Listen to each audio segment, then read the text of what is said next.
Hello, the Sonos One wireless speakers could be potentially exploited to gain information disclosure and remote code execution, the Zero-Day Initiative, ZDI, says in a report published last week.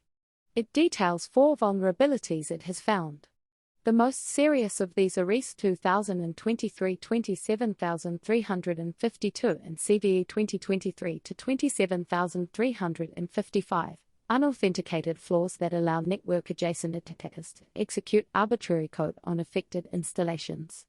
CVE 200 and 2023-26351 and CVE 2023-27354, unauthenticated.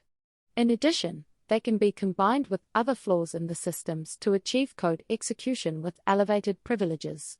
Here, the organization uses examples of how these 2 vulnerabilities can be used as well as others in the system to gain code execution without the need for root access.